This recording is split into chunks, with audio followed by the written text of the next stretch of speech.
ಜನರ ಶವಗಳ ತೀರ್ಥ ಬರ್ತಾ ಇದ್ದಾವೆ ನೇತ್ರಾವತಿಯಲ್ಲಿ ಅನ್ನುವಂಥ ಮಾತುಗಳು ಕೇಳಿ ಬರ್ತಾ ಇದ್ದಾವೆ.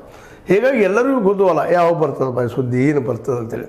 ಹೀಗಾಗಿ ಮೊದಲನೇದಾಗೆ ಜಿತೇಂದ್ರ ದಯಾಳ್ ಅವರು ಈಗಾಗಲೇ ಅವರದಿಂದವರು ತನಿಖೆ ವಿಷಯಕ್ಕೆ ಸಂಬಂಧಿಸಿದಂಗೆ ತಮ್ಮ ಕೆಲಸವನ್ನು ಸ್ಟಾರ್ಟ್ ಮಾಡಿದ್ದಾರೆ ಅನ್ನೋ ಕಾರಣಕ್ಕಾಗಿ ಎಲ್ಲರೂ ಏನು ಮಾಡಿದರು, ಎಂತ ಮಾಡಿದರು, ಯಾರಿಗೆ ಭೇಟಿಯಾದರು, ಎಲ್ಲಿ ಭೇಟಿಯಾದರು, ಯಾವಾಗ ಭೇಟಿಯಾದರು, ಇವೆಲ್ಲ ಚರ್ಚೆ ನಡೀತಾ ಇದ್ದಾವೆ.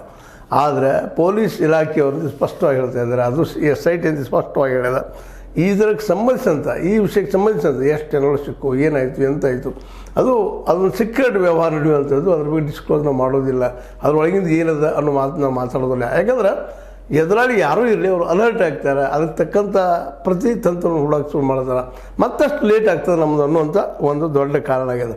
ಈಗಾಗಲೇ ಮಂಗಳೂರು ಮತ್ತು ಬೆಳ್ತಂಗಡಿಗೆ ಬಂದಂಥ ನಮ್ಮ SIT ಟೀಮ್ ನಮ್ಮ ಕೆಲಸವನ್ನು ಆರಂಭ ಮಾಡಿದೆ. ಈಗಾಗಲೇ ಅಲ್ಲೇ ಬೆಳ್ತಂಗಡಿಯಲ್ಲಿ ಈ ಒಂದು SIT ಟೀಮಿನ ಒಂದು ಆಫೀಸು ತಯಾರಾಗಿದೆ. ಯಾಕಂತಂದ್ರೆ ಇದು ಸುದೀರ್ಘವಾಗಿ ನಡೆಯುವಂಥದ್ದು. ನೂರಾರು ಜನರ ಹೆಣಗಳನ್ನು ಹೂತಿದ್ದೀನಿ ಅಂತ ಹೇಳಿದ್ದಾರೆ ಅವರು. ಒಂದೊಂದು ಸ್ಥಳದ್ದು ಒಂದೊಂದು ದಿನ ಹಿಡಿದ್ರೆ ಅಥವಾ 2 ದಿನ ಹಿಡಿದ್ರು ಸಹಿತ ಎಷ್ಟು ದಿನ ಆಗ್ತೈತಿ ಇದು ಅಂತೇಳಿ.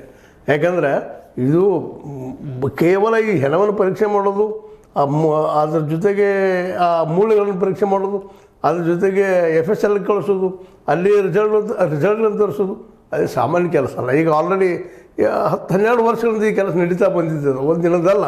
ಹೀಗಾಗಿ ಇದಕ್ಕೆ ಮಿನಿಮಮ್ ಒಂದು 4-5-6 ತಿಂಗಳಂತೆ ಹೋಗೋದು ನಿಶ್ಚಿತ ಅನ್ನೋದು ಅಲ್ಲಿಯ ಪೊಲೀಸ್ ಅಧಿಕಾರಿಗಳ ಮಾತು. ಹೀಗಾಗಿ ಈ ಒಂದು